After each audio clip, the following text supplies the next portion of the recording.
Bonjour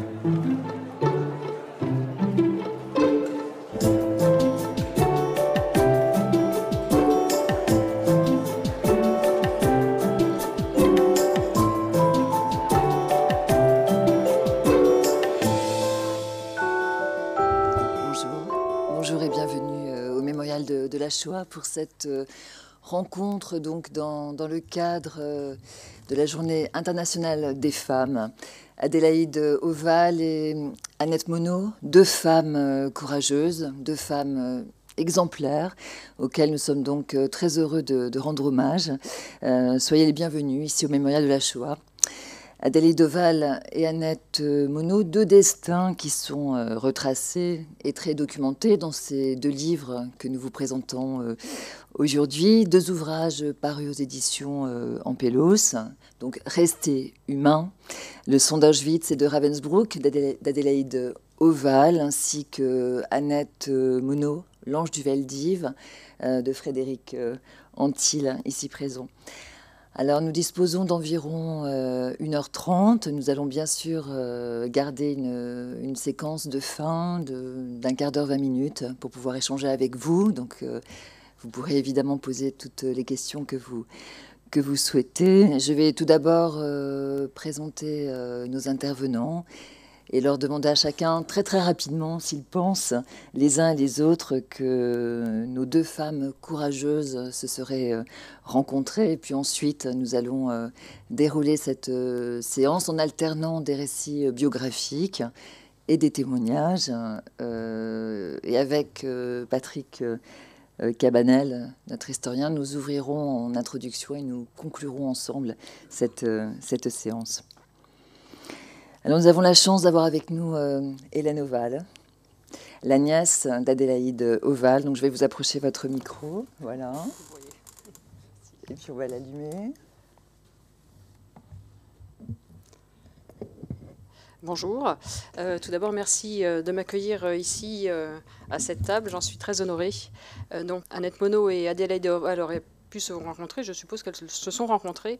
Enfin, c'est ce que j'ai compris, en tout cas, d'après leur parcours respectif.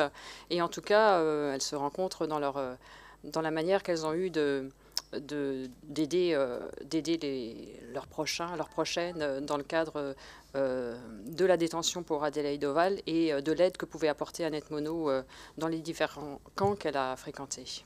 Absolument. Alors, nous recevons également Pierre Lyon-Caen. Bonjour. Dont le père François, avocat au Conseil d'État, a reçu le soutien d'Annette Monod au camp de Drancy. Donc, bonjour Pierre Lyon-Caen, et j'ai promis de ne pas vous appeler maître. Je n'étais pas avocat, et le mot maître est utilisé pour qualifier les avocats. J'étais magistrat, et donc le mot maître, en effet, n'est pas adapté. Comment auriez-vous imaginé cette rencontre entre Annette et Adélaïde, Pierre Lyon-Caen? Ce que je pense, c'est qu'elles ne pouvaient pas ne pas se rencontrer. Étant dans le même camp, Madame Othman étant médecin, on avait besoin d'elle nécessairement pour des problèmes de santé. Et donc, il était inévitable et fort heureux qu'elles se rencontrent. Donc, avant d'écouter vos précieux témoignages à tous les deux, Hélène Oval et Pierre Lyon-Caen, nous allons donner la parole au biographe Frédéric Anquetil, qui a également bien connu Annette Monod à l'Association des chrétiens contre la torture. Il est l'auteur de ce récit sur l'ange du Veldiv. Bonjour Frédéric Anquetil. Bonjour. Alors, même question d'introduction. Eh bien, je pense qu'effectivement, Annette et Adélaïde se sont bien rencontrées autour du 20 juillet 1942, dès l'arrivée des enfants au camp d'internement.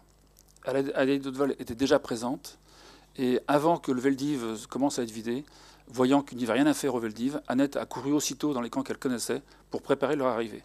Et inévitablement, elle a rencontré Adélaïde à ce moment-là. Nous recevons également aujourd'hui Georges Hauptmann. Voilà, vous appuyez ici. Oui, bonjour.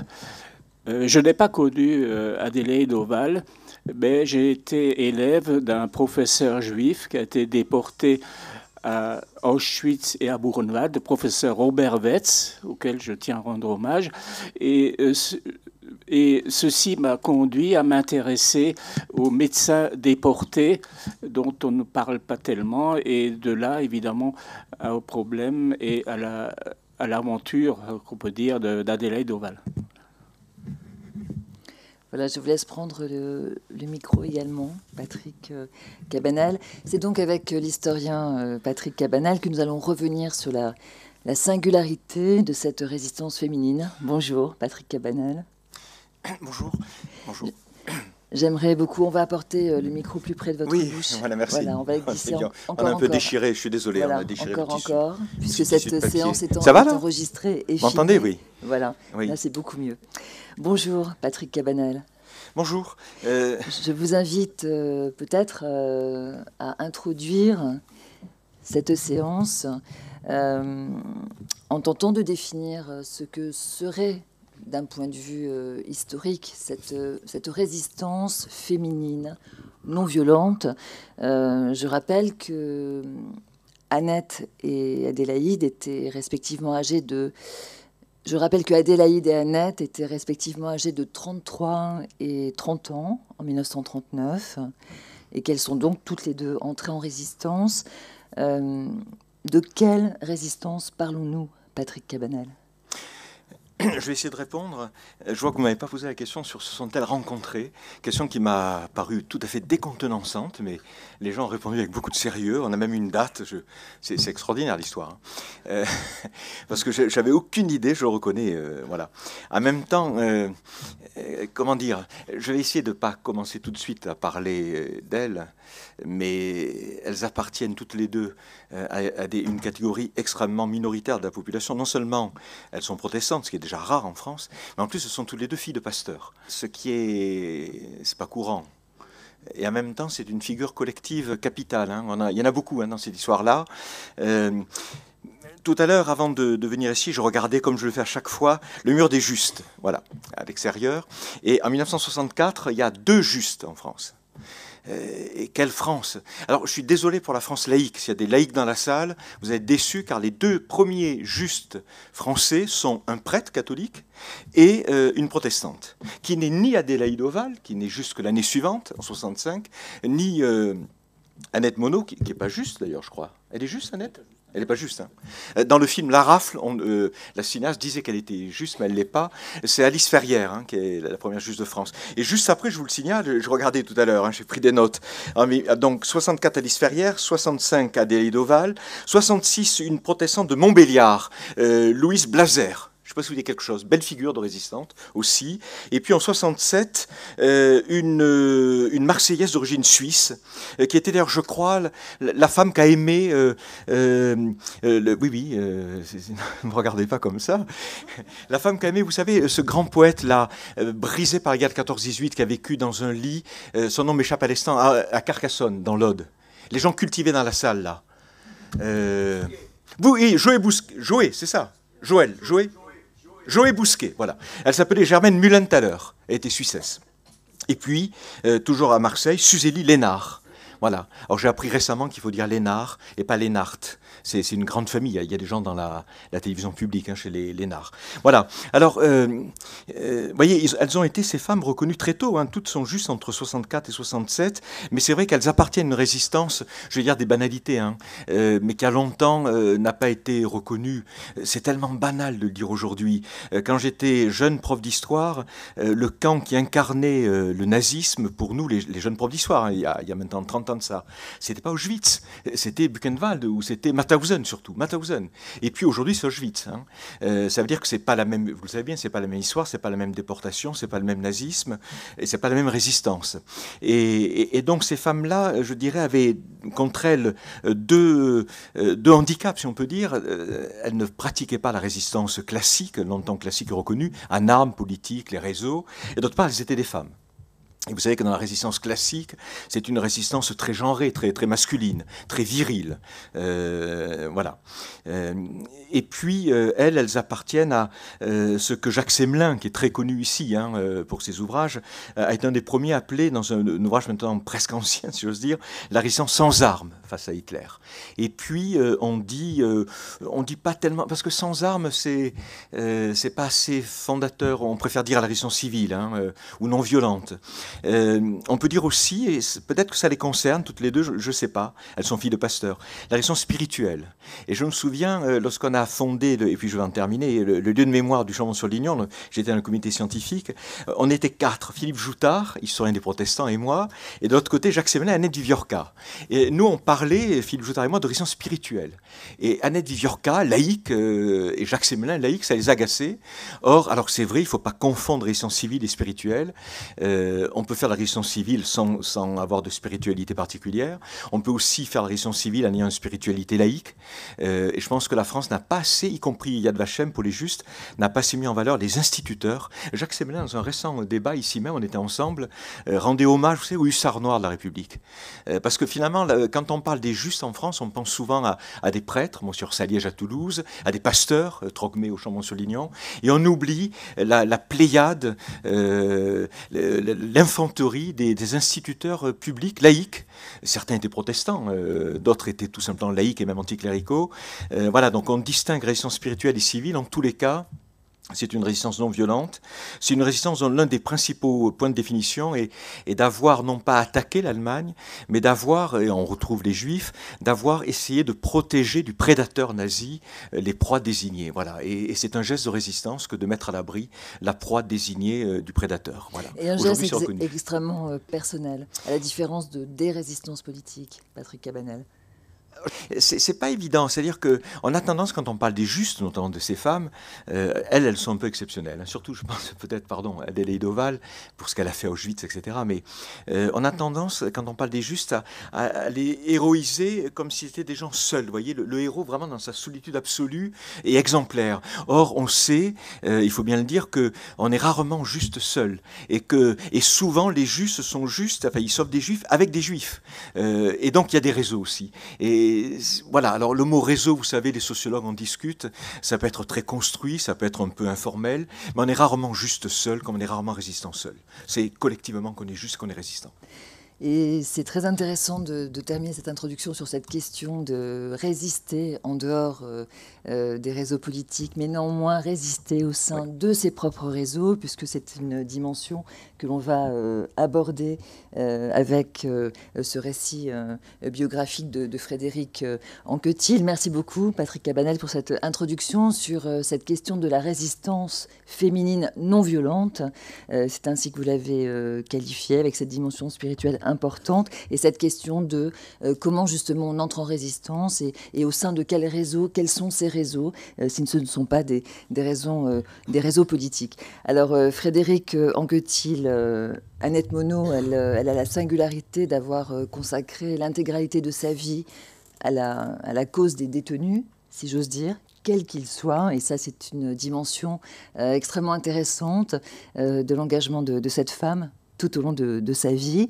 En ce qui concerne la résistance à proprement parler pendant la Seconde Guerre mondiale, on est dans la période 1940-1945. Elle a pris de nombreuses initiatives pour aider les internés juifs et évidemment également les prisonniers politiques. Mais au fond, qui était-elle? C'est la question que je vous pose, Frédéric Anquetil, à laquelle vous allez répondre avec des documents photographiques à l'appui. Donc Frédéric Anquetil a préparé ce diaporama. Vous allez voir avec des documents extrêmement intéressants qui vont nous permettre non seulement d'avoir accès à ce qu'on appelle des preuves en histoire, c'est le rôle de l'archive, mais aussi de nous permettre de nous remettre dans une époque, parce que c'est toujours extrêmement difficile d'envisager ces questions et de ne pas faire d'anachronisme. C'est important d'essayer de se remettre dans l'époque, essayer de comprendre comment les gens cheminent et finalement vont à un moment donné agir, l'entrée en action. Est-ce que je peux dire mais bien sûr. Un mot au sujet de la résistance de Madame Monod.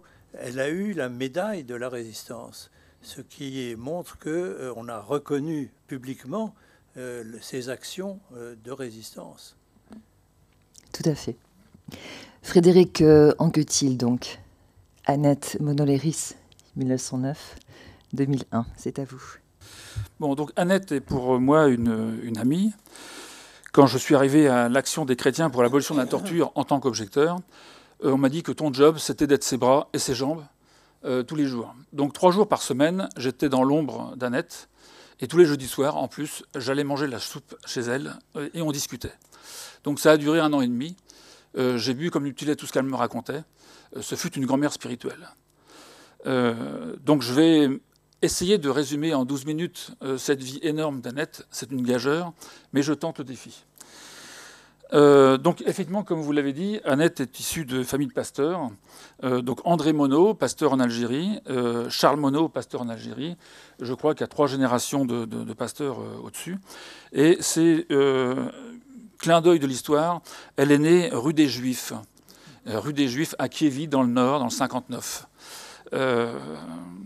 Alors, elle n'est pas toute seule dans la famille, ils sont 4 sœurs. Elle a 4 sœurs, elles sont 5.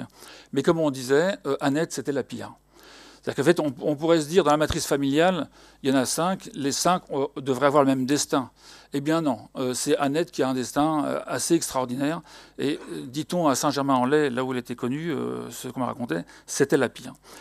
Elle fait des études d'assistante sociale. Donc je corrige déjà une chose par rapport à la biographie qui circule sur Internet. Ce n'est pas une infirmière. Elle n'a pas fait médecine. Et elle a fait l'école pratique du service social, fondée par le pasteur Paul Doumergue, copain d'André Monod, issu également du courant du christianisme social, qui vient de créer cette première école avec diplôme de service social. Donc pour quitter cette histoire des bonnes œuvres, les dames des bonnes œuvres, qui était effectivement la règle habituelle à l'époque.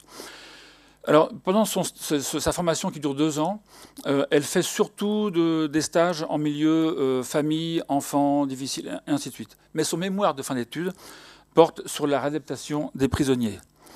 Et elle conclut son mémoire avec cette épître aux Hébreux. « Souvenez-vous des prisonniers comme si vous étiez des leurs ». Et ça l'a poursuivi toute sa vie. Toute sa vie, c'était « Souvenez-vous des prisonniers comme si vous étiez des leurs ». Pierre Loncan, quand je lui ai montré ce rapport de 80 pages que j'ai retrouvé dans les archives de l'EPSS, l'a relu et m'a dit il n'y aurait pas grand-chose à changer dans le rapport d'Annette de 1933 par rapport aux prisons aujourd'hui. À la fin de ses études, elle commence à travailler en maison ouvrière à Ivry-sur-Seine, donc presque pendant 6 ans. C'est l'exode rural en France, donc la campagne monte à la ville, les usines tournent à plein, et le travail est sur Paris. Donc elle va avoir beaucoup de bonheur à circuler dans les familles, les accouchements, les naissances, les budgets familiaux, aider les gens de la campagne à s'adapter. Et comme elle dit, servir l'homme en Dieu, parce que c'était ça le slogan de l'école pratique de service social, qui était une école de service social avec du droit et compagnie, mais aussi tout un message évangélique. Elle dit simplement, c'est ce que je me suis efforcé de faire. Alors, l'école de service social va la rappeler en 1939, quand la guerre commence à frémir, parce que l'arsenal de Cherbourg va redémarrer, et des milliers de matelots, des milliers d'ouvriers convergent vers Cherbourg. Et donc, il faut éviter que ces ouvriers, le soir, n'aient rien à faire et traînent trop dans les bordels et compagnie. Et donc, le PSS lui dit, on va créer un foyer social, et il demande à Annette s'il est prête à aller à Cherbourg pour le créer, avec 3 autres assistantes sociales. Effectivement, donc elle part à Cherbourg, et elle crée ce foyer. Elle va être rémunérée comme dessinatrice parce que dans la nomenclature des salaires du service social, il n'y a pas l'action sociale. Bon, la guerre éclate avec la débâcle. Elle doit donc se réfugier dans le sud de Cherbourg, dans une famille protestante. Elle attend que les choses se calment et elle remonte à Paris dès que les choses sont calmées. Et elle se fait recruter au Secours national, où elle va être affectée, avec bien d'autres, au ravitaillement des trains de prisonniers qui vont en Allemagne, dans les stalags. Donc des centaines de trains qu'il faut ravitailler, et c'est à Compiègne que ça se passe. Alors je ne sais pas si à cette époque-là, son travail était essentiellement le ravitaillement ou en fait les évasions. L'activité principale était certainement les évasions en numéro 1, parce que déjà, quand elle quitte Cherbourg, l'arsenal redémarre, et elle ne veut surtout pas travailler pour les Allemands. Elle dit non, je ne travaillerai jamais pour les Allemands, donc je repars. Donc là, en fait, c'est les évasions, c'est l'époque où, vêtement, elle dit c'était facile. C'est la première fois qu'elle est arrêtée, c'est la première fois qu'elle est interrogée, et qu'elle s'en sort qu'elle se sorte des pinces, en fait, des contrôles. Donc il y a l'apprentissage. Donc il y a comme une montée en puissance. Elle retourne sur Paris parce qu'effectivement les prisonniers donc, sont convoyés, c'est la fin, le centre de Compiègne est fermé. Et elle se fait embaucher à la Croix-Rouge pour des petites tâches au début. Cela dit, au début, notre amie Annette refuse de signer l'allégeance à Pétain qui est demandée à chaque salarié qui travaille pour la Croix-Rouge. Elles sont quelques-unes, elles ont peur de se faire virer, il ne se passe rien, ça va. Mais elle a refusé. Donc Annette, à chaque fois, dès le début, elle dit non, dès que ça commence à partir dans la mauvaise direction. Et puis là, quelques temps arrivent où la Croix-Rouge recherche 2 assistantes sociales pour les 2 camps qui vont s'ouvrir à Pithiviers, Bonnet-Rolande. Comme les choses, bon, je passe, son activité à Drancy marche très bien, marche trop bien, elle se fait renvoyer du camp de Drancy. Et donc là, on a la traduction en fait, du document allemand où elle dit, on dit une prise de contact direct de la Croix-Rouge française avec les Juifs internés n'est pas désirable. Et plus loin, il est dit qu'il ne faut pas continuer à entretenir de relations indésirables avec le monde extérieur. On est bien dans ce que Jacques Semelin décrit dans le principe de la solution finale, c'est qu'on commence par isoler un groupe des autres, et une fois qu'il est bien isolé, on fait ce qu'on veut pour l'éliminer. Et effectivement, là, il est bien écrit par l'allemand qu'il faut couper le lien avec les internés de Drancy, avec le monde extérieur. Sauf qu'Annette faisait tout le contraire, elle recréait des liens sans arrêt, sans arrêt. Jacques Seller. Donc voilà, Lugif le remercie, le grand rabbin la remercie, et Annette quitte un camp pour repartir dans un autre. Elle continue. Elle aurait pu s'arrêter là. Non, elle part à Veuve, dans un camp de communistes, où elle va exercer jusqu'à la fin de la guerre. Voilà tous les camps dans lesquels Annette a tourné. La rave du Veldiv arrive, elle voit vite qu'il n'y a rien à faire au Veldiv, il faut aller à Bonnet-Rolande, elle y court, et pareil, les institutions juives la remercient d'aller vite fait à Bonnet-Rolande, avec ce petit commentaire de la Croix-Rouge, sarcastique, puisque vous connaissez l'affaire, allez-y. Enfin, il n'y avait pas grand monde qui s'intéressait au sujet à l'époque. Voilà, donc elle nous dit, c'est la honte, on est honteux, mais le principe d'Annette, c'est ce que j'ai mis en gras, quand il n'y a rien à faire, il faut toujours essayer de faire quelque chose. Il n'y avait rien à faire, et son principe, on ne fait rien, on essaie de faire tout ce qu'on peut. Donc elle reste avec les enfants, et ainsi de suite. Il y a tout un épisode après avec l'hôpital Rothschild, et puis Claire Eman, sur les faux papiers, naissance sous convoyage d'enfants, je passe, j'accélère. Ce que vous dites tout à l'heure sur les réseaux qui ne sont pas les réseaux, qui sont des réseaux, voilà, Annette dit qu'elle n'était pas dans la résistance, mais elle était connectée avec tout ce monde-là. Voilà, ce serait bien de prendre le temps de conclure là-dessus avant de passer la parole là. Nous allons justement conclure sur cette question. Non, nous allons conclure sur cette question des réseaux pour ensuite passer la parole à Pierre-Louis Camp, s'il vous plaît. Un mot sur ces réseaux, parce que justement, pour faire écho à ce que disait Patrick Cabanel en introduction de cette séance.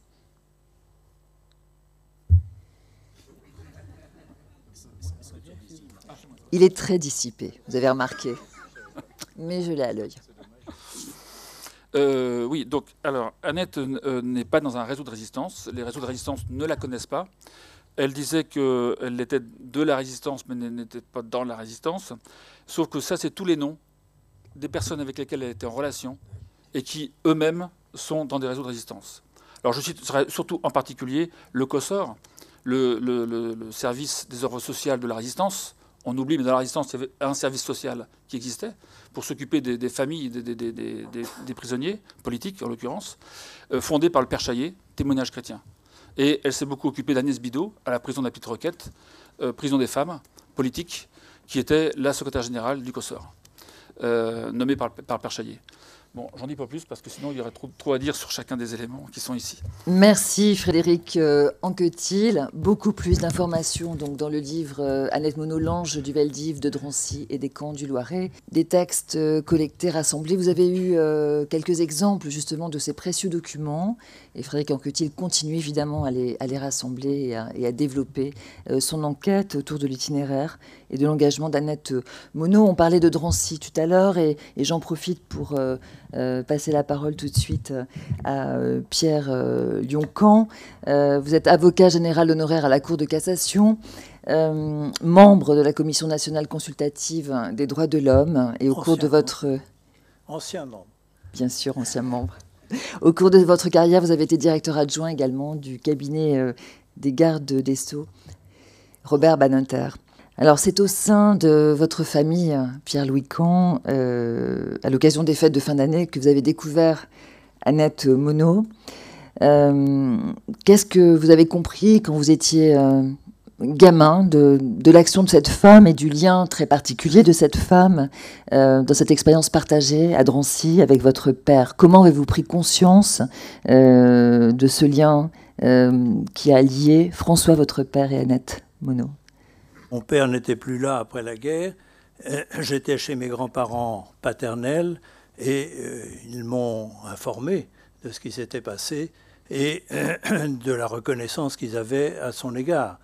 Nous avons eu des relations personnelles. J'ai eu personnellement des relations avec elle. J'allais la voir. Je lui ai présenté mon épouse au moment de mon mariage. Elle faisait partie de la famille en quelque sorte. Donc ces liens étaient étroits et ont subsisté jusqu'à la veille de sa mort, où je l'ai vu vraiment le jour qui précède sa mort. Donc c'était des liens à la fois étroits et qui ont dans le temps duré toute sa vie à elle.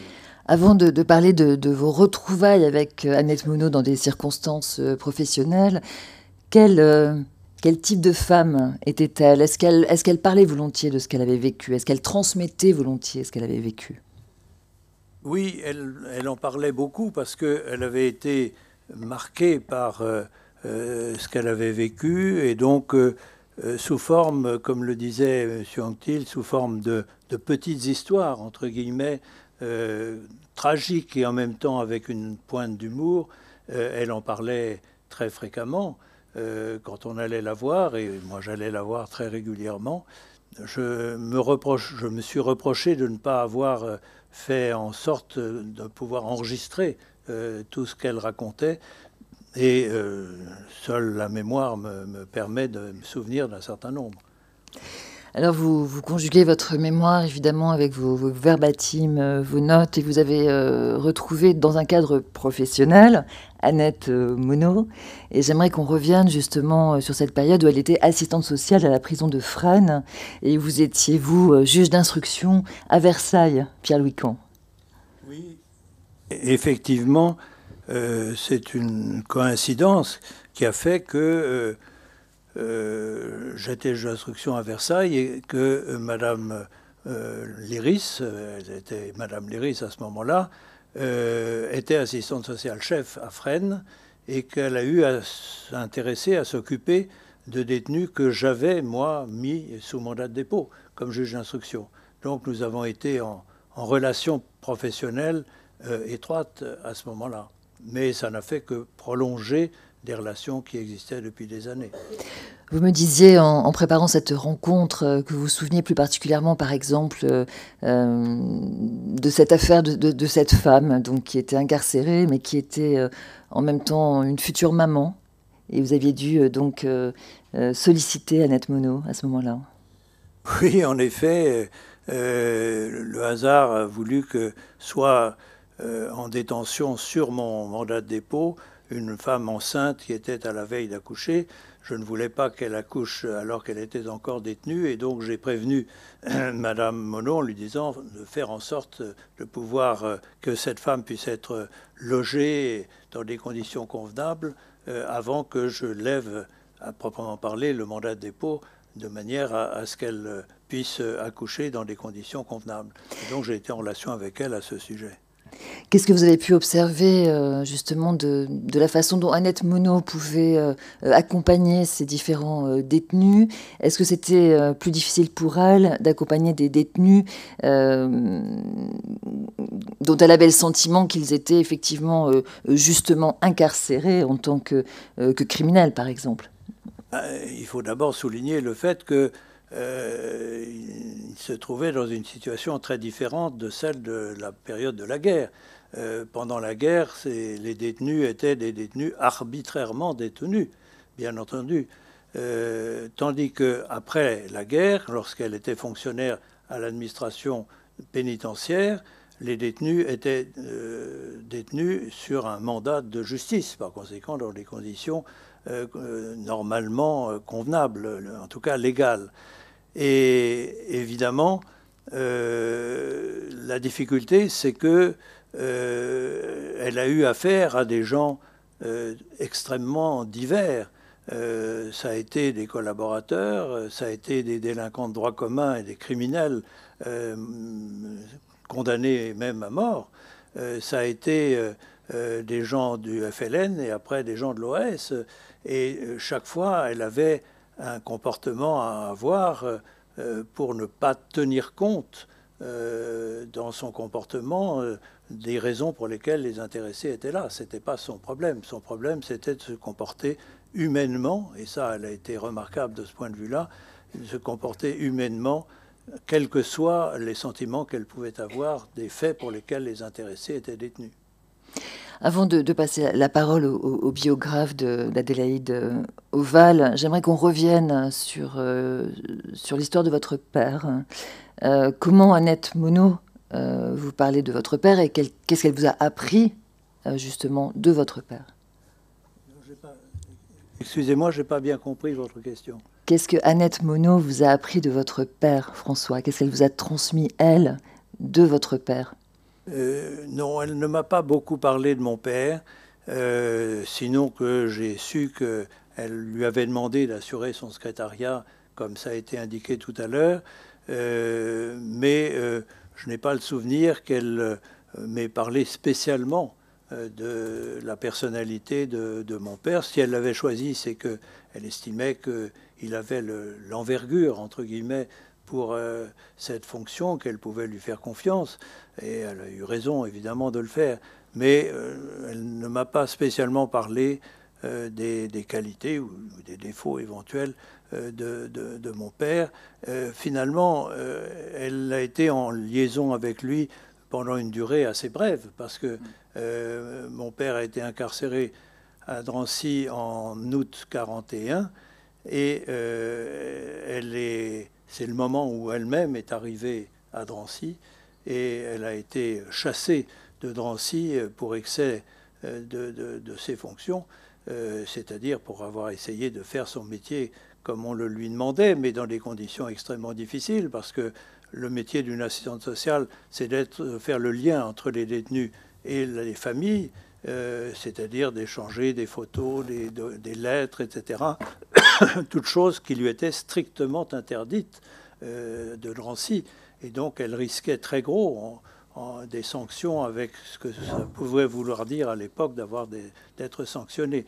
Finalement, la sanction qu'elle a eue, c'est d'être chassée de Drancy. Mais ces liaisons avec Drancy n'ont duré que quelques mois, finalement, entre l'automne 41 et le début 42. Merci Pierre-Louis Camp. Annette Monod, Adélaïde Oval, deux figures de la résistance féminine française face au nazisme. Je vous propose maintenant le récit biographique de Adélaïde Oval proposé par Georges Hauptmann, ce qui va nous permettre de réfléchir aussi à ce qui peut réunir ces deux femmes, de se demander ce qu'elles ont en partage et peut-être même ce qu'elles ont partagé. Georges Hauptmann. Adélaïde Oval, dite Heidi pour ses proches et ses amis, a été la deuxième Française nommée juste parmi les nations, ça a été rappelé, un an après Alice Ferrière. Patrick Cabalet n'a pas signalé qu'il a publié il y a quelques années l'histoire d'Alice Ferrière et sa correspondance. Voilà. Heidi est née le 1er janvier 1906 au Wald, un petit village au haut d'une vallée vosgienne de l'Alsace qui à ce moment-là était annexée au Reich. Elle était la 7e enfant du pasteur réformé Philippe Haas et de son épouse Sophie Lydie Kunz. Le pasteur était très francophile et a demandé de changer son nom de Haas en Oval après la Première Guerre mondiale. Et ceci a été officialisé par la suite. Il a transmis également à ses filles, à ses fils, ses sentiments d'empathie pour le peuple de l'écriture.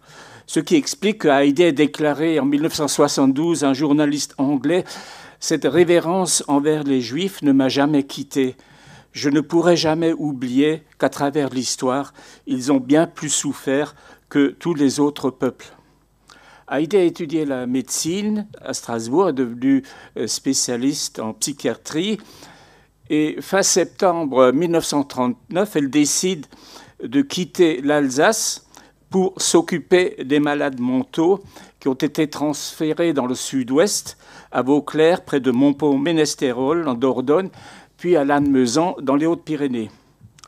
Heidi n'était pas juive, ni résistante, ni communiste, ni témoin de Jéhovah. Elle a été arrêtée en gare de Vierzon, fin mai 1942, pour avoir franchi, sans laisser passer, la ligne de démarcation entre la zone nord et la zone sud. Elle a été interrogée dans un bureau de la douane lorsque sont arrivés 2 soldats allemands qui, d'après ce qu'elle a écrit, ont maltraité la France en paroles. Elle a donc répliqué, ce qui lui a valu 6 semaines de prison. Elle écrit à ce sujet « J'ai été conduite à la prison de Bourges où je me trouvais avec d'autres détenus, en particulier une jeune juive. C'est à ce moment qu'eurent lieu des rafles des Israélites, dont beaucoup étaient amenés à la prison, rafles qui nous bouleversaient. Une juive a été placée dans notre cellule et je découvris qu'elle portait une étoile cousue sur sa veste pour attirer l'attention de la Gestapo. Je m'en suis confectionné une en papier, a-t-elle écrit dans ses mémoires. En fait, elle a découvert une chose qui était très récente, c'est l'obligation de porter l'étoile juive qui était tout à fait récente. Alors, un jour, la Gestapo vient chercher la jeune juive qui se trouvait avec moi. Nous pouvant rester passives, j'ai manifesté mon indignation. La Gestapo me dit « Du moment que vous les défendez, vous partagerez leur sort ». Quelques jours après, ils m'apportèrent l'étoile juive avec une bande de toile blanche sur laquelle on trouvait l'inscription « Amis des Juifs ». Le lendemain, je fus emmené au camp juif de Pithiviers. En principe, elle devait être libérée début juillet, mais elle avait été maintenue en prison en raison de son attitude et de ses déclarations. Et le 11 juillet, le lieutenant SS Éric Assé écrit au préfet du Cher « La détenue Marthe Oval, qui porte l'insigne juif comme marque de sympathie, doit être transférée le même jour, c'était le 14 juillet, dans le même camp, c'est-à-dire Pithiviers. » Donc Heidi est enfermée là-bas le 15 juillet, peu avant l'arrivée de plus de 4000 personnes juives arrêtées dans la rafle du Veldiv. Et elle va s'occuper de l'infirmerie du camp, dans un premier temps détecter quelles sont les personnes atteintes de maladies infectieuses pour les isoler des autres et pour s'en occuper. Et elle va soigner en particulier les enfants. Annette Monod a écrit en 1992 « Quand il y a eu une épidémie de diphtérie, elle s'est très bien occupée des enfants. » Elle va aussi assister, sans pouvoir intervenir, au départ des convois, en particulier le convoi numéro 14, dit des mères. Elle a écrit « On sépare les parents des enfants. Seuls les enfants au-dessus de 15 ans peuvent accompagner leur famille. Scène abominable », a-t-elle écrit.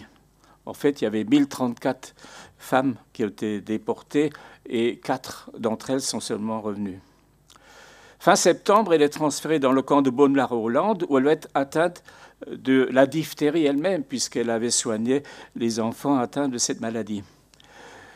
Plusieurs personnes ont fait des demandes pour qu'elle soit libérée.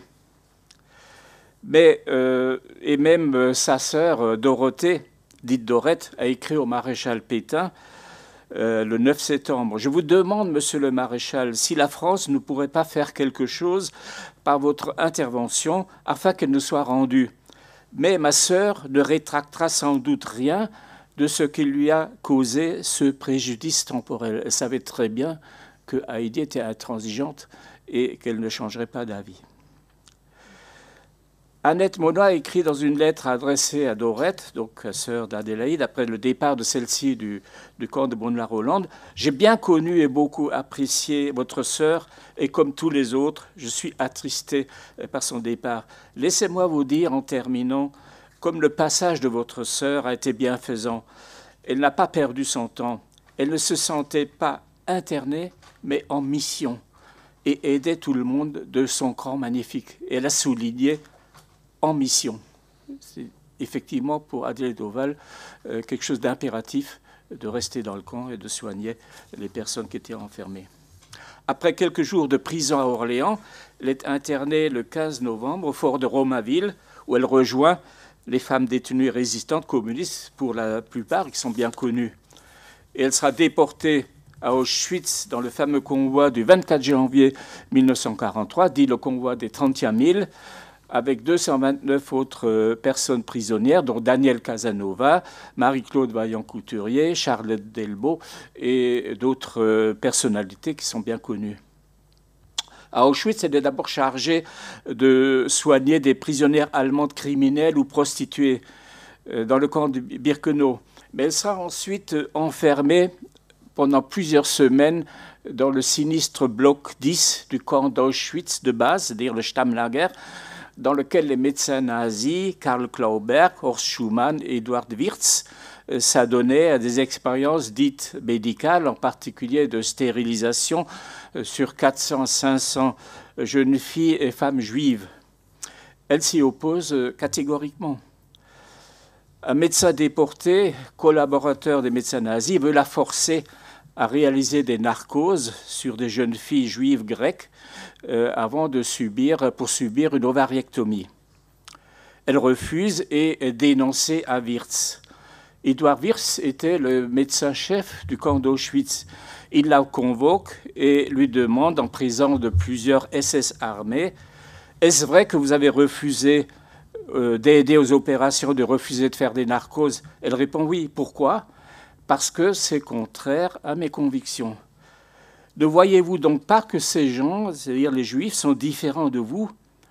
Je ne puis m'empêcher de lui répondre que bien des gens sont différents de moi, par exemple vous-même. Et cette réplique à Wirtz a été qualifiée par la suite de foudroyante lors d'un procès à Londres en 1964. Et en fait, Wirtz était abasourdi, il n'a pas réagi.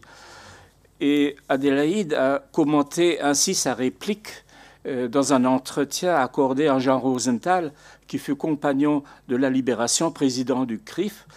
Et cet entretien a été publié dans l'Express en 1964. Elle lui a dit « Vous savez, je suis spécialisé en psychiatrie et souvent le comportement des Allemands m'a rappelé les attitudes psychologiques de certains arriérés. Au fond, ce sont des faibles qui cherchent toujours à dissimuler leur faiblesse sous des rêves de compensation. Et si on leur tient tête, ils sont sans réaction, ils sont décontenancés. » Elle réussit finalement à s'échapper du bloc 10 et à se cacher à Birkenau pendant quelque temps, mais Joseph Mengele, l'ange de la mort, la repère. Elle écrit « Quelque temps après mon retour du bloc 10 du camp des hommes, il me convoque pour me dire qu'il faut participer à ces atroces travaux sur les jumeaux. À ma question « Cet ordre est-il définitif ?» il répond « Mes ordres sont toujours définitifs. » Mais son entourage m'a fait savoir dans la suite qu'il aurait dit « Je ne peux pas la forcer à ce qu'elle ne veut pas faire. » Il a bien compris qu'il n'avait pas à l'engager pour ses expériences. Le 16 août 1943, elle est informée d'un projet de transfert au bloc 10 où sont prévues des exécutions. Les exécutions se pratiquaient dans l'intervalle entre le bloc 10 et le bloc 11. Une jeune détenue communiste appelée Orly, qui était responsable du bloc dans lequel Adélaïde se trouvait, lui dit « Il faut que tu cèdes en ce qui concerne les expériences. » Je lui ai répondu que ce n'était pas possible. « Alors ne t'occupe de rien, me dit-elle en me donnant un somnifère. » Le lendemain, personne ne vint me chercher. Par la suite, j'ai repris mes fonctions à Birkenau. Elle n'a jamais compris exactement ce qui s'est passé. Elle craignait avant tout qu'une autre personne ait été livrée à sa place pour être exécutée. Fin 1943, elle est atteinte de typhus et ne s'en remettra qu'au mois de mars suivant.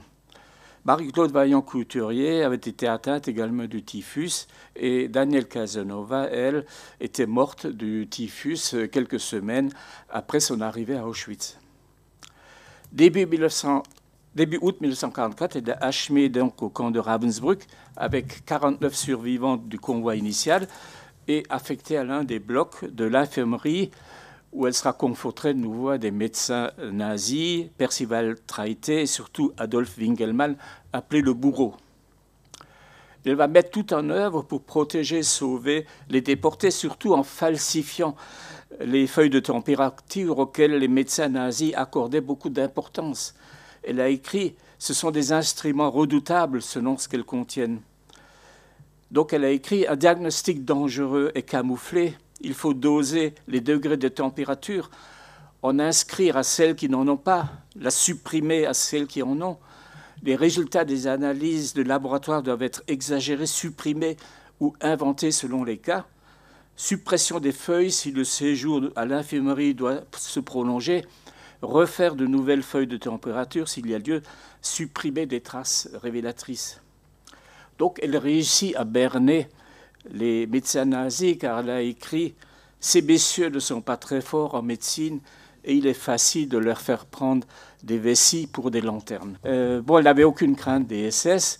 Le camp est libéré le 30 avril 1945. Meredith va rester sur place avec Marie-Claude Vaillant-Couturier, une doctoresse russe, pour soigner les survivantes qui étaient trop faibles. Et elle va quitter le camp en dernier, le 26 juin, donc après le départ des SS. Donc elle a passé en tout 37 mois d'emprisonnement, de déportation, de juin 1942 à juillet 1945.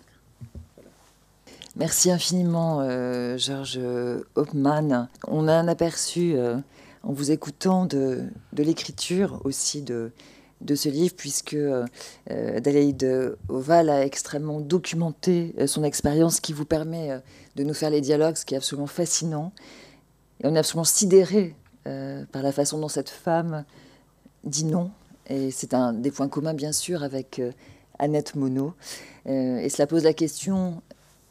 Jusqu'où on peut dire non dans les circonstances qui étaient les leurs? Ce sont des questions également qui ont été mises en jeu lors des procès. Alors nous accueillons maintenant le témoignage de la nièce d'Adélaïde Oval, donc Hélène Oval. On voit que se dessinent peu à peu les contours de l'engagement de votre tante, Adélaïde Oval, en résonance, bien sûr, avec l'engagement de Annette Monod, de figure de cette résistance féminine, de femmes également très ancrées, comme l'a rappelé Patrick Cabanel, dans leur culture et leur religion protestante. Est-ce que vous aviez jamais entendu Adélaïde Oval évoquer son expérience de l'emprisonnement, évoquer son expérience de la déportation à la maison lorsque vous étiez gamine? Puisqu'on a bien compris qu'Annette Monod en parlait volontiers, mais comment ça se passait du côté d'Adélaïde Oval? Eh bien, c'était un petit peu différent, puisque elle ne parlait pas, en fait, de cette période de sa vie en famille. Je l'ai entendue évoquer véritablement qu'une seule fois, lorsqu'elle a relaté un épisode, alors qu'elle travaillait sur le livre Chambre à gaz secret d'État, puisqu'elle avait été sollicitée pour traduire un certain nombre de documents et également, bien sûr, témoigner, même si jamais son nom n'apparaît pas dans la liste des intervenants de ce livre. Toujours est-il que c'est à ce moment-là qu'elle a choisi, avec un de mes cousins, de partager un épisode qui était particulièrement terrible, puisque c'était les prisonniers qui avaient été leurrés, en fait, par des personnes, en l'occurrence qui se faisaient passer pour la Croix-Rouge, qui pensaient à pouvoir prendre une douche, en l'occurrence, et ce n'était pas une douche, comme vous le savez, mais c'était une chambre à gaz. Donc elle avait choisi de relater cet épisode à mon cousin qui était là et moi-même. Vous aviez 13 ans à l'époque, voilà, c'est ça, j'avais Hélène. 13 ans. Et est-ce qu'à ce moment-là, vous aviez déjà remarqué son tatouage sur son bras? Alors oui, effectivement, j'avais remarqué son tatouage, mais j'étais très jeune. D'ailleurs, je la voyais assez peu souvent, puisque nous habitions en Alsace et qu'elle habitait donc à Groslay. Donc là, je la voyais 2 ou 3 fois par an. Et j'avais donc remarqué ce tatouage et je me disais, mais pourquoi est-ce qu'elle garde ce numéro de téléphone? De qui est-ce? Et alors, au bout d'un certain nombre de fois, j'avais remarqué qu'il manquait un chiffre, mais malgré tout, je ne connaissais pas la signification de ce numéro. Alors en grandissant, Hélène Oval, qu'est-ce que vous avez compris au fond de l'engagement et surtout de la façon dont votre tante a documenté son expérience? C'est-à-dire qu'au fond, elle n'en parlait pas, mais elle avait écrit, elle continuait à écrire, et elle avait même un projet de publication post-mortem de son vivant. Alors effectivement, ce qui est intéressant, c'est la démarche qu'elle a eue, à savoir que dès sa libération en 1946, elle a décidé d'écrire un manuscrit très factuel, s'appuyant même pour augmenter le côté objectif de ses notes, s'appuyant même sur des lettres qu'elle avait elle-même écrites, échangées avec sa sœur. Et ce n'est qu'en 1987, qu'elle a décidé de reprendre ce manuscrit, d'y rajouter quelques éléments et de le confier à Aladir, et en particulier c'est en particulier Anis Postel-Vinet qui a pris en charge la publication de ce manuscrit. Alors, je ne sais pas si on peut dire que véritablement elle souhaitait une publication post-mortem, mais en tout cas, ce qu'on peut dire, c'est qu'elle souhaitait que ce témoignage-là, qui est très brut, qui est presque brutal, qui n'est pas du tout empreint d'émotion, c'est-à-dire qu'elle relate uniquement les faits, et c'est d'autant plus percutant. Et je me souviens d'une correspondance que j'avais lue entre Anis Postel-Vinet et une camarade également qui avait été déportée, une survivante, dans lequel Anis a le nom de bijou pour qualifier ce témoignage. Venant d'une personne qui avait été déportée, je pense que c'est particulièrement frappant. Donc cette objectivité, ben oui, on cherche à la poursuivre, parce que cet esprit d'objectivité, on cherche à le poursuivre, puisque souvent on met en doute, les histoires relatées sont tellement incroyables qu'encore aujourd'hui, il y a des personnes qui peuvent mettre en doute ces événements. Et donc cet esprit a été poursuivi, puisque, alors, il y a une première édition de ces mémoires, on peut dire ça, aux éditions Actes Sud en 1991, puis une réédition aux éditions du Félin en 2006. Et c'est vrai que malgré cela, ce témoignage était relativement peu connu, même s'il y a quelques personnes qui ont entrepris l'organisation de colloques, en particulier en Alsace, ou même de spectacles autour de ce qu'elle relatait. Et puis c'est George Hopman qui a finalement fait un certain nombre de recherches en s'appuyant en partie sur des archives que nous avions, que ma mère avait conservées à la maison. Et avec Marie van Boschwig, vous avez donc écrit ce livre sur Adélaïde Oval, qui non seulement donc relate des passages de son témoignage, mais aussi qui l'alimente avec toutes ces archives, des copies de lettres, des lettres qu'elle a envoyées, qu'elle avait réussi, entre autres, ce qui m'émeut à chaque fois beaucoup, des wagons lorsqu'elle était partie à Auschwitz. Et donc c'est à cette occasion-là qu'on a pu, ce manuscrit a pu être enrichi de ces témoignages. Et puis enfin, Rester humain, où là, ce sont des autres textes d'Heidi, c'est-à-dire pas uniquement ce témoignage brut qu'elle a voulu, elle, donner post-mortem.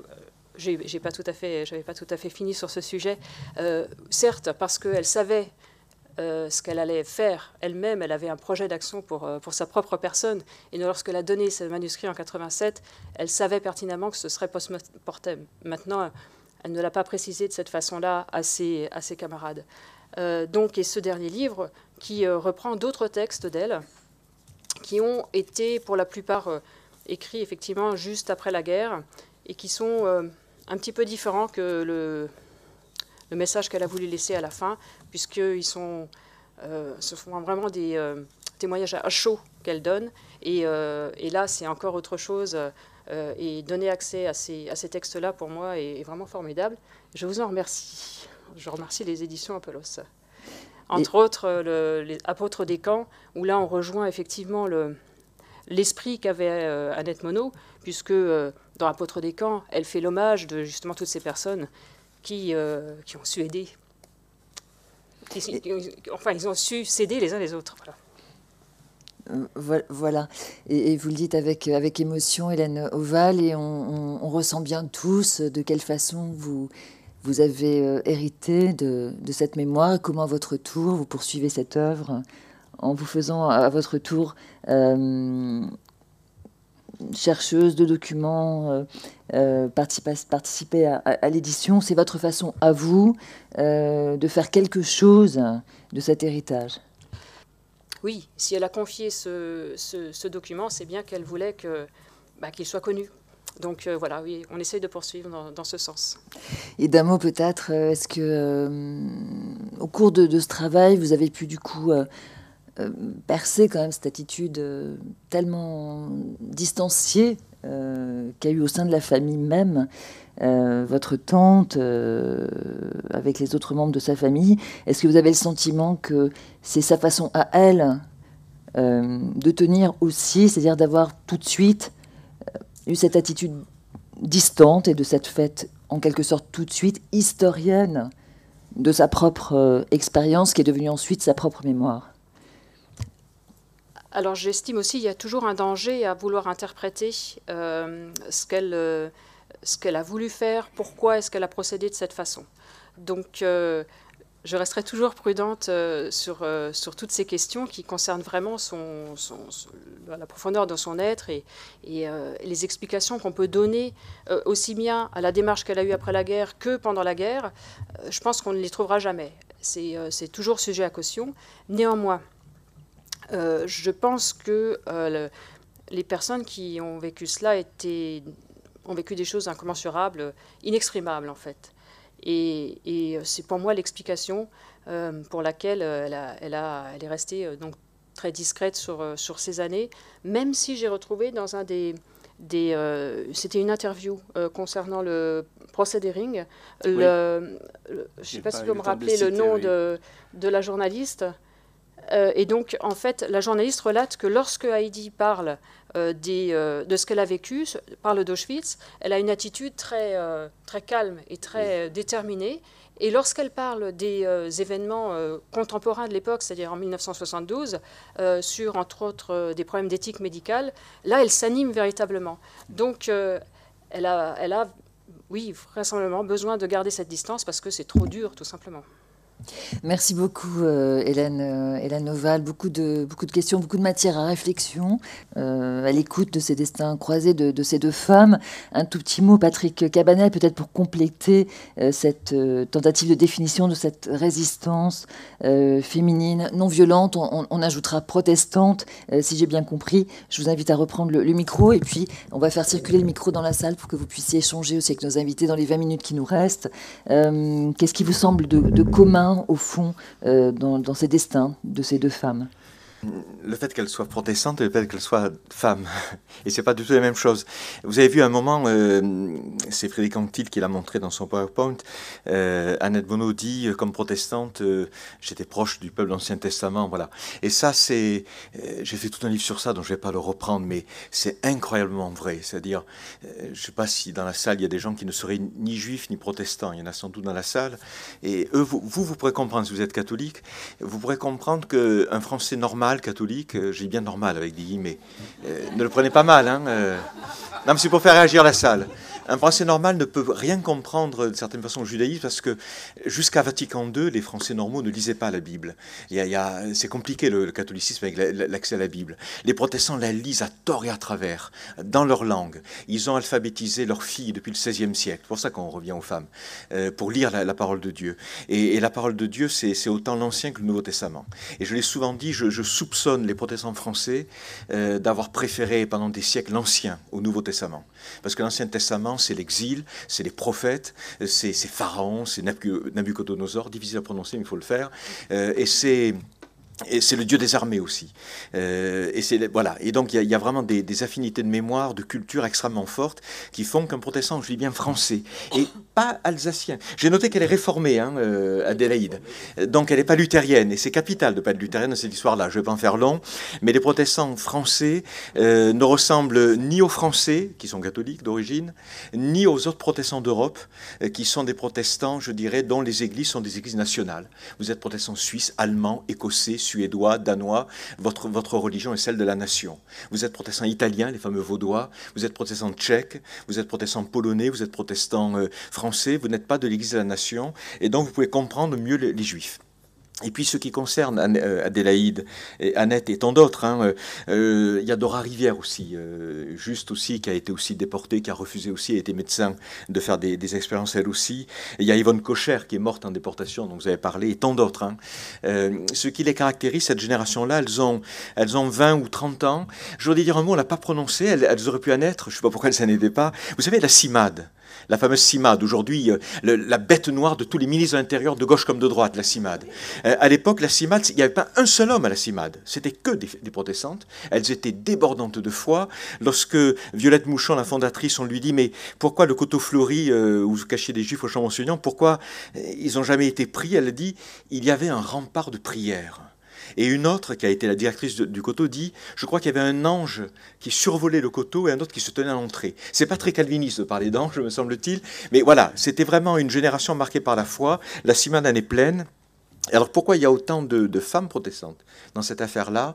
Bon, parce qu'elles sont protestantes et je ne reviens pas, mais aussi parce que dans le protestantisme de cette époque-là, j'enfonce les portes ouvertes, mais les filles n'ont pas reçu la même éducation que dans les autres familles françaises. Il y avait une éducation qui était plus respectueuse de l'autonomie, je crois, des filles. Elles n'étaient pas élevées à l'égal de leurs frères, mais c'était pas, je dirais, cette sorte de scission très genrée dans la bourgeoisie. Je parle de bourgeoisie, je ne parle pas de la paysannerie. Les filles bourgeoises catholiques n'avaient pas le même type d'attitude, le même type de référence, d'autonomie et de respect que leurs parents leur accordaient que les filles protestantes ou juives, je pense.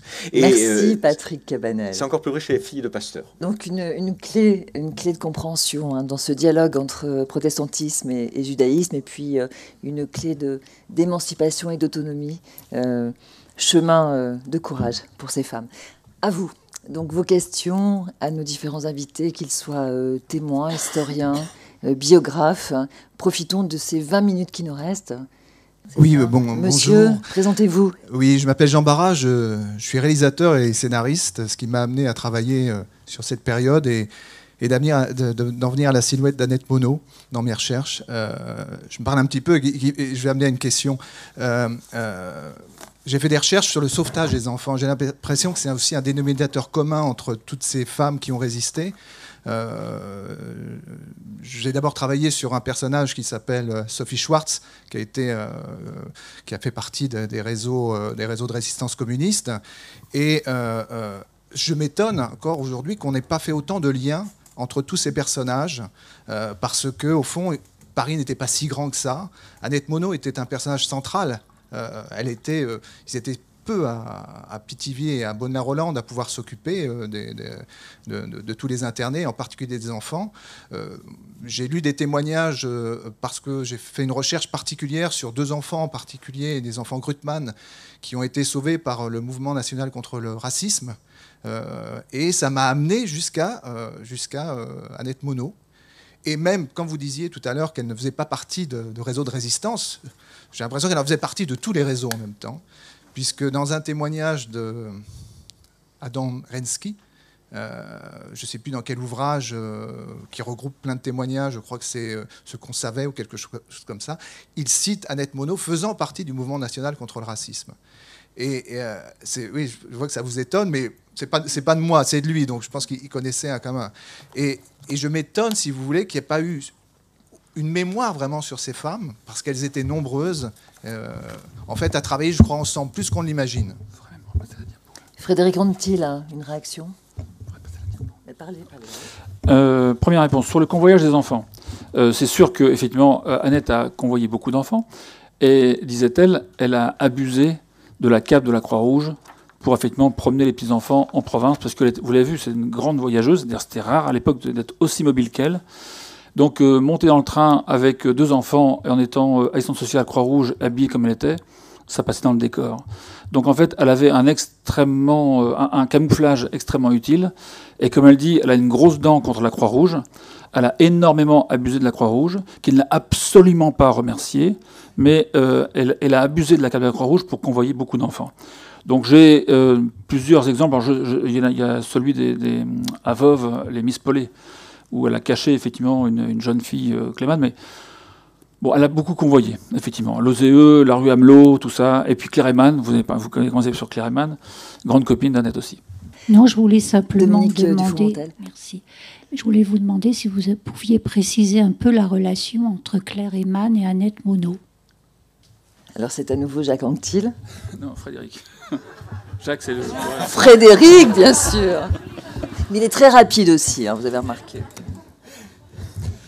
Claire Eyman, donc assistante sociale à l'hôpital Rothschild, juive, amie d'Annette aussi.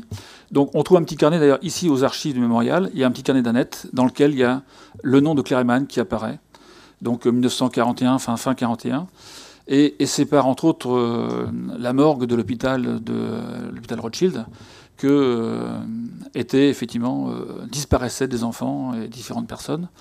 Il y a un très beau livre de Portes qui vient de sortir il y a 2 ans, qui parle enfin de tout ce qui s'est passé à l'hôpital Rothschild. Et Claire Eyman fait partie de ces femmes qui ont disparu des radars dès la fin de la guerre. J'ai rencontré à Nîmes, il y a 2 semaines, lors d'un exposé sur Annette, une personne qui l'a bien connue. Comme elle dit, on l'appelait Clarette. Mais on n'a rien trouvé dessus. J'ai demandé à Portes, pareil, on n'a rien trouvé dessus. Une femme formidable, formidable. Ah ben, bravo, il y a de quoi faire. Cher monsieur, je vous en prie, présentez-vous, exprimez-vous. Donc, ma sœur, qui est citée sous le nom de Clémane, à la page 103 et 104, a été sauvée par Annette Monod, et je vais vous dire dans quelles circonstances. Mon grand-père paternel a été arrêté, ainsi qu'un autre membre de la famille de M. Pierre Lioncan, a été arrêté le 4 février 1944 et il a été déporté par le convoi 68 le 10 février 1944. Et malheureusement, il n'en est pas revenu. Donc mes parents, qui vivaient cachés dans un grenier, dans lequel on pouvait à peine se tenir debout, ont pris peur et ont fait le nécessaire en disant il faut qu'on sauve ma sœur qui, elle, était née en mai 1942. Donc, vous voyez, elle avait vraiment à peine 2 ans. Et donc, ils l'ont éloignée de son domicile. Là, elle est restée, et j'ai découvert tout ceci que récemment. Je savais que ma sœur avait été sauvée par quelqu'un de la Croix-Rouge qui s'appelait Monod, mais je ne savais pas beaucoup. Et je dois dire qu'à l'époque, on ne parlait pas de tout ça, ni avec mes parents, à l'époque quand ils étaient encore vivants. C'était un silence pratiquement absolu. Et, comment dirais-je, donc, soudainement, j'ai appris qu'effectivement, ma sœur avait quitté Neuilly, pour ne pas citer, vers le 10, et c'était Annette Monod qui l'avait emmenée à Voves. Pourquoi à Voves? Parce qu'à Voves, quand elle allait à Voves, dès les premiers camps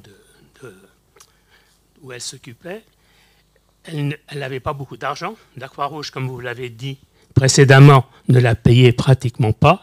Donc, elle cherchait à loger chez des particuliers et elle contactait, quand elle arrivait sur place, un maire et ou un des conseillers municipaux, et il se trouve que la personne chez qui elle logeait, les Miss Paulet, et la personne était à la fois conseiller municipal et protestant. Donc, ce qui aidait beaucoup. Donc, elle y est retournée plusieurs fois quand elle s'occupait du camp. Elle y restait en général 2 jours, d'après ce que j'ai pu trouver comme information. Et elle y revenait 1 fois par semaine. Et après, elle y est revenue également quand elle s'occupait d'autres camps et qu'elle a été chassée, entre guillemets, de Drancy. Et, comme vous avez pu l'évoquer, elle demandait aux gens qu'elle connaissait, en qui elle avait confiance, s'ils ne pouvaient pas prendre et s'occuper de petits-enfants. Les gens chez qui elle était avaient une fille, une grande fille, relativement, et elle dit, nous, on aimerait bien avoir une petite fille.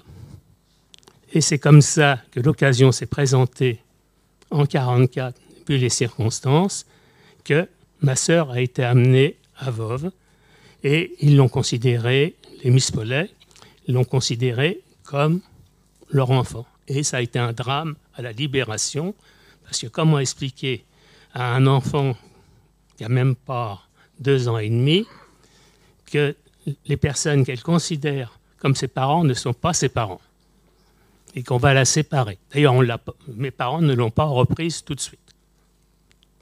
Voilà. Et au départ, je dois dire également que mes parents ne savaient pas où elle se trouvait. On lui avait dit simplement, elle avait reçu un mot en lui disant qu'elle était placée par quelqu'un de la Croix-Rouge, mais on l'ignorait. Voilà. Donc, pour dire tout ceci, effectivement, j'ai été surpris de savoir que Annette Monod, contrairement à ce qui est dit dans le film La Rafle, qu'elle n'est pas juste. Et la raison, je l'ai apprise. Vous m'excuserez si je m'étends, mais je crois que j'aborde en dehors de mon cas personnel un cas général. Pour le Yad Vashem, il faut que la demande soit faite par quelqu'un qui a été sauvé. Ce qui est mon cas. Enfin, disons pas en ce qui me concerne moi directement. Donc, si vous voulez, malgré toutes les actions qu'elle a faites, et elle a sauvé beaucoup de personnes, et j'ai trouvé ceci injuste. Donc, pour différentes raisons, les personnes qui ont participé ont dit « nous ne sommes pas des héros, on n'a rien fait d'extraordinaire ». Donc, on ne veut pas être distingué. C'est une des raisons de mon silence et du silence de ces personnes. Maintenant, du fait, j'ignorais que notre nom et l'action en faveur de ma sœur avaient été cités parce qu'il y a eu une interview d'Annette Monod avec Benoît Verny, dans lequel on cite, pour ça vous l'avez cité dans le livre. On s'est rencontrés aussi, je l'ai dit au début. Voilà. Hein. Cher monsieur, vu que nous devons libérer la salle, non, c'est qu'on puisse vraiment vous répondre et donc, si vous voulez, ce que je voulais dire, je vais conclure, c'est que j'ai pu recueillir des témoignages.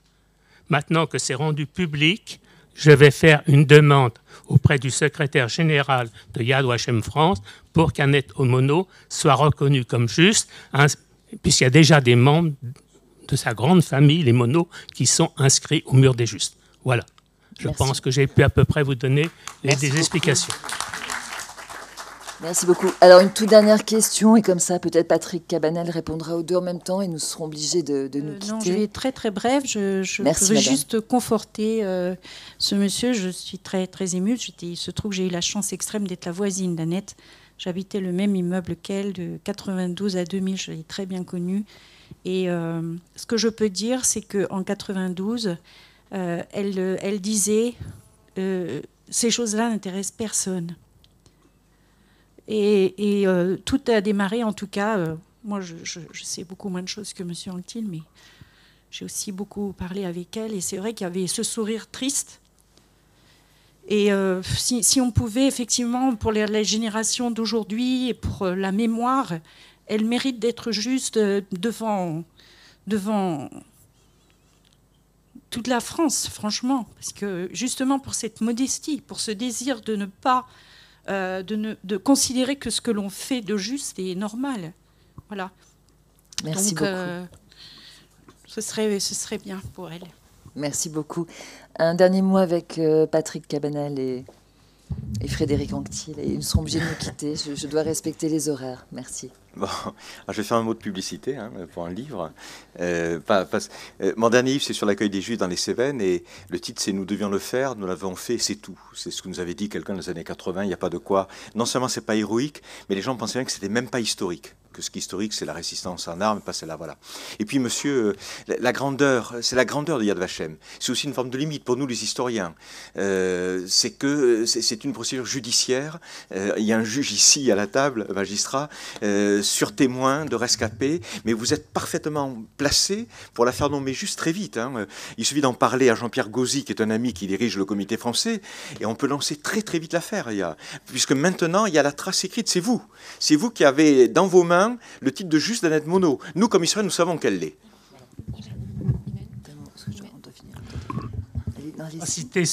Ça marche. Je n'ai pas cité son nom, mais j'ai également pu recueillir des témoignages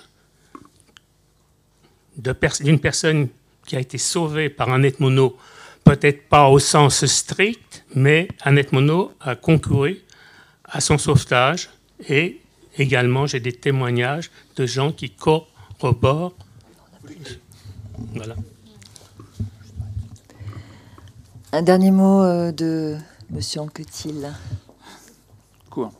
Quand j'ai dressé le portrait d'Annette, j'ai essayé de dresser le portrait de toutes ses amies qui l'entouraient. Elles sont très nombreuses, beaucoup de femmes. Donc on a parlé d'Yvonne Cocher, on a parlé de Claire Eyman, on a parlé à peine de Hélène Campincky, de Marcel Valenzy, Joséphine Guettine, Marie-Louise Blandot, cette jeune infirmière à Pithiviers, Adélaïde, Madeleine Roland. Enfin, je pourrais citer une trentaine de noms de femmes qui effectivement ont gravité et qui autour d'Annette, dans ces réseaux, et qui ont toutes disparu des radars dès qu'on a commencé à écrire cette résistance. Merci à tous, merci cher public, merci à tous les intervenants autour de cette table. Je vous rappelle ces deux ouvrages, Annette Monod, L'Ange du Veldiv de Drancier, des Camps du Loiret aux éditions Ampélos, Frédéric Anquetil. Et puis ce second ouvrage, toujours aux éditions donc protestantes Ampélos, qui font un gros travail. L'éditeur est là, au fond de la salle. Alors bonjour monsieur l'éditeur. Donc restez humains. On va suivre ce bon conseil, nous tous. Et les livres se trouvent à la librairie. Et les livres sont à la librairie. Donc le Sondage Vitae de Ravensbrück avec cette préface de Patrick Cabanel autour d'Adélaïde Oval. C'est également aux éditions Ampélos. Voilà, merci à tous et très très bonne journée.